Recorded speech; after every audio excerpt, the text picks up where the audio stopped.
दिव्यांग राजा की पेंटिंग। यह कहानी एक दिव्यांग राजा की है जिसके राज्य में कोई भी परेशानी या समस्या नहीं थी।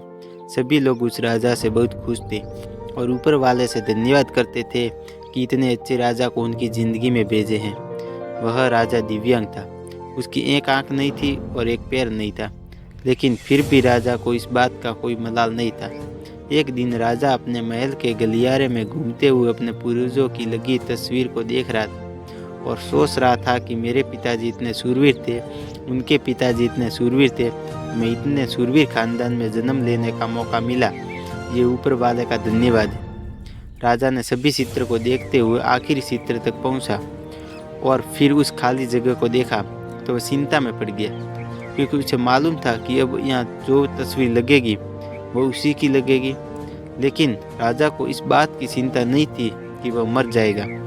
चिंता इस बात की थी कि वहाँ जो पेंटिंग लगेगी वो कैसी खराब लगेगी। राजा की एक आंख और एक पैर ना होने की वजह से वह चिंता में पड़ गया और सोचने लगा, इस शानदार गलियारे में इतने शानदार पेंटिंग लगी है, लेकिन मेरी एक आंख और एक पैर ना होने की वजह से मेरी ही तस्वीर सबसे खराब और सबसे भद्दी दिखेगी। राजा ने सोचा कि मेरे मरने के बाद पता नहीं कैसी पेंटिंग बनेगी, और क्यों ना मैं अपने जीते जी ही एक शानदार पेंटिंग बनवाऊँ, ताकि मुझे ये सुकून मिल जाए कि मेरी यहाँ अच्छी पेंटिंग लगेगी। अब उस राज्य में ऐलान करवा दिया गया और सभी पेंटर को बुलाया गया और कहा गया कि जो भी पेंटर राजा का शानदार पेंटिंग बनाएगा उसे शानदार इनाम मिलेगा। अब सभी पेंटर राज्य में आए और उन सभी पेंटर को पता था कि अगर राजा की शानदार पेंटिंग बनेगा तो शानदार इनाम तो मिलेगा, लेकिन जिस राजा की एक आंख नहीं है, एक पैर नहीं है, उसका शानदार पेंटिंग कैसे बनेगा। पेंटर सोच रहे थे कि इनाम का तो पता नहीं, लेकिन अगर शानदार पेंटिंग नहीं बनी और राजा गुस्सा हो गया तो सज़ा मिलेगी। इसलिए बड़े बड़े चित्रकार भी आगे नहीं आए। तभी उसमें से एक आकाश नाम का लड़का बोला, राजा साहब, मैं आपकी पेंटिंग बनाना चाहता हूँ, मुझे 24 घंटे का वक्त दीजिए। अब सभी बड़े बड़े पेंटर हैरान हो गए कि ये लड़का क्या पेंटिंग बनाएगा, और अगर राजा को पेंटिंग पसंद नहीं आई तो इसे सज़ा ज़रूर मिलेगी। राजा बोला, ठीक है, आप बना कर आइए। अगले दिन आकाश तस्वीर बनाकर लाने वाला था और दरबार पूरी तरह से भर चुका था। लोग दूर दूर से ये देखने के लिए आए थे कि वह लड़का कैसा पेंटिंग बनाकर लाएगा। अब आकाश जब राजा की पेंटिंग बनाकर लाया तो लोग आश्चर्यचकित रह गए। सब लोग ज़ोर ज़ोर से तालियां बजाने लगे, सीटी बजाने लगे, और जब राजा ने उस पेंटिंग को देखा तो वह खुश हो गया और बोला कि वाह, इससे अच्छी पेंटिंग तो इस पूरे गलियारे में नहीं है। राजा ने उस लड़के को बहुत सारा इनाम दिया।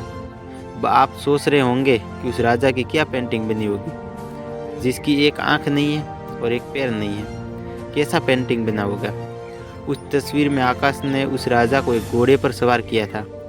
एक साइड से उस राजा का एक पैर दिख रहा था और राजा तीरंदाजी करते हुए निशाना लगा रहा था, और निशाना लगाते वक्त एक आंख बंद हो जाती है, और उस लड़के ने उस राजा की वही आंख बंद की थी जो राजा के पास नहीं थी। इस तरह से उस लड़के ने राजा को निशाना लगाते हुए घोड़े के ऊपर सवार दिखाया, जिससे एक आंख बंद और एक ही पैर दिखाया, और इतना शानदार पेंटिंग बनाया था कि वह अब तक की सबसे सर्वश्रेष्ठ पेंटिंग थी। उस लड़के के सामने भी चुनौती थी, संकट था, लेकिन उसने सकारात्मक का साथ नहीं छोड़ा। जिंदगी में आप जिस भी मुकाम पर हो, जिस भी संकट में फंस जाए, जिस भी स्थिति में हो, अगर आपने सकारात्मक का साथ कभी नहीं छोड़ा तो यकीनन मानिए आप उस संकट से बाहर निकल आएंगे। ज़िंदगी में उम्मीद के साथ मत छोड़िए, क्योंकि जिसने उम्मीद के साथ छोड़ दिया तो फिर ज़िंदगी उसका साथ छोड़ देती है। हर पल सकारात्मक रहिए, खुश रहिए, ऊपर वाले के आशीर्वाद के साथ और अपनों के प्यार के साथ, अपनी अच्छी और सच्ची मेहनत के साथ कर दिखाओ कुछ ऐसा कि दुनिया करना चाहे आपके जैसा। धन्यवाद। अगर आपको हमारी स्टोरी पसंद आए तो लाइक, शेयर, सब्सक्राइब करना ना भूलें। धन्यवाद।